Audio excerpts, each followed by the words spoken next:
Good day, everyone. Welcome to Blacklogic. 2 years in darkness with Hamas and settling they're free. Hamas has released all 20 living hostages that they had in captivity, and Israel has released over 1,000 of Palestinian prisoners. Trump just declared economic war on China, and every American consumer may feel it. There's an entire chemical facility vanished in seconds, and 18 people never came out. Tens of thousands of disabled students left behind by design. A tech giant shuts the door on U.S. hires, and the fallout could be massive. Now, he was only 13 years of age, and ICE locked him up. A judge said enough. And what did I tell you guys about ICE?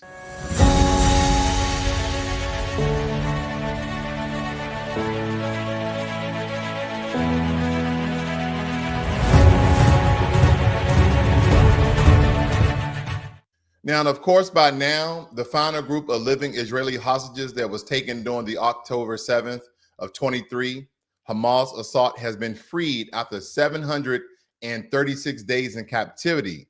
Their release is reportedly part of a quiet ceasefire deal brokered by Qatar, Egypt, and the U.S.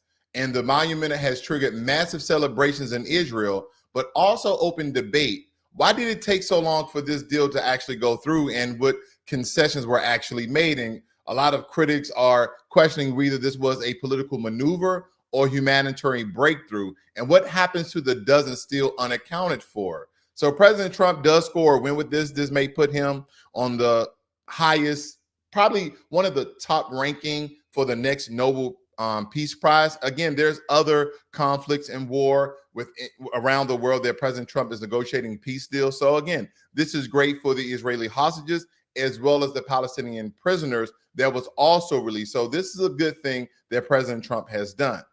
Now, President Trump announced that he will impose a 100% tariff on Chinese goods if reelected, which I don't know what he means by reelected. Is he still talking about that third term? Hopefully not. But responding to China's rare earth mineral restrictions. Now, the move would affect everything from prices nationwide. Trump said it's about economic independence, but a lot of us are arguing it will inflate consumer costs. Will the American citizens pay that bottom line of the extra in cost because of these high tariffs that he's putting on China? It may hurt small businesses and disrupt global supply chains. Is this the bold move that America actually needs during this particular time of massive layoff all across the U.S., or economic gamble with global blowback? Leave your comments in the section below. Put it in the chat, ladies and gentlemen, because again, for America, is this significant? Is this beneficial? Or this again may hurt American consumers because prices may rise because of these very large tariffs on China. Now, a powerful explosion at a chemical plant in Tennessee have left 18 workers missing and that they are feared dead. Now, the emergency responders say that the blast was so strong it shook homes miles away. And the facility used for a commercial explosive had previously safety violations that was overlooked. And federal investigators are on site, but locals want to know, how was this disaster allowed to happen? A tragedy, but possibly one that could have been prevented. Where are the inspectors? Now, if you already have safety violations on the book, how did these safety violations get rectified? These are a lot of the questions that people in that particular area in Uwin in Tennessee are actually asking. So I'll keep you guys updated with that as well. Now, in a quiet but devastating move, the Trump administration has gutted the Department of Education's Office of Special Education Programs. He has cut the staff, oversight mechanism, and the funding. And this office ensures that federal compliance for children with disabilities across all 50 states. Now, with what they believe are enforcement hollowed out, and parents are advocates, they feel vulnerable students will face segregation, denial of services, and even discrimination. And the administration argues about efficiency, and critics are saying that it's about neglecting those who need protections the most. So I wonder how America's going to bounce back through all of these cuts of the Department of Education and the dismantling thereof, and the special programs that the Department of Education was actually having. Now, this company right here is a very large company in America, and of course, as well as in India, We're talking about India's Tata Consultancy Services.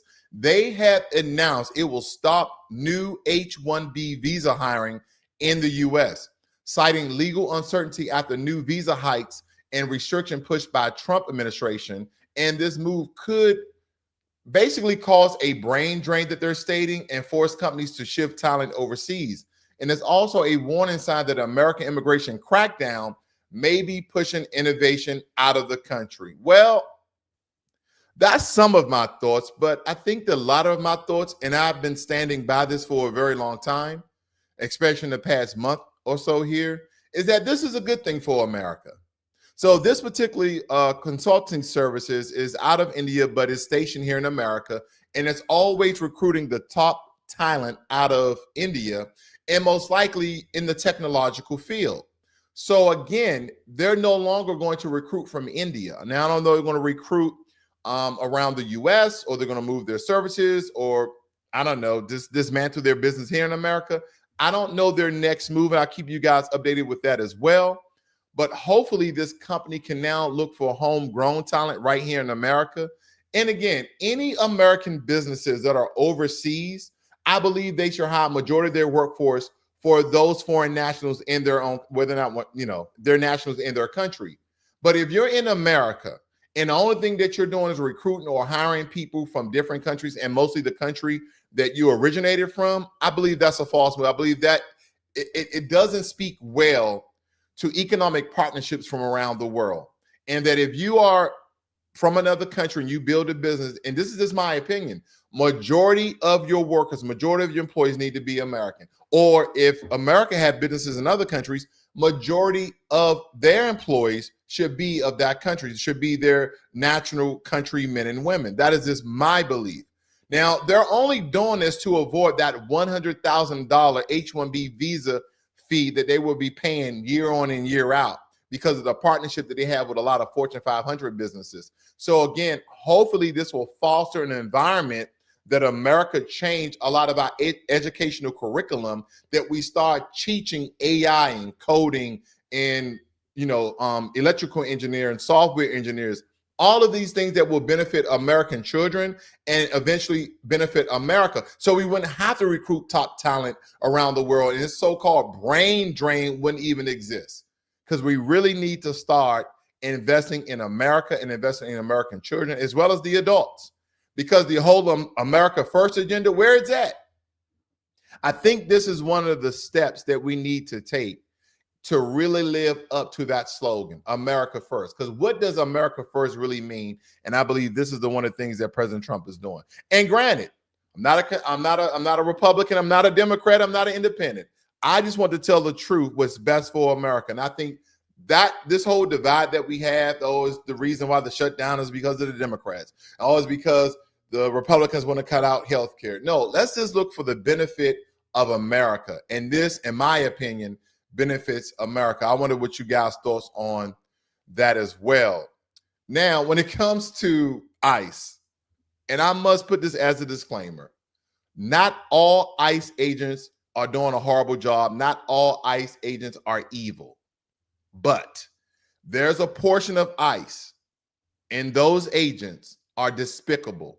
Now, because a federal judge, let me blow this up for you guys.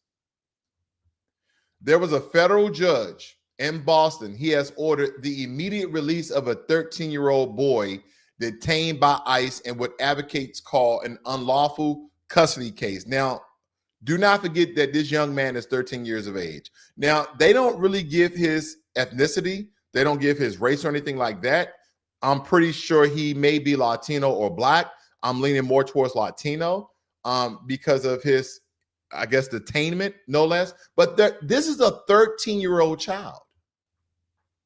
But people were telling me that the federal government and ICE could do no wrong. I've been reading your comments, and someone told me in the comment section that blew my mind that whatever ICE does, it's good for America. That's basically what I alluded that comment to, that whatever ICE does, the federal government does, is good.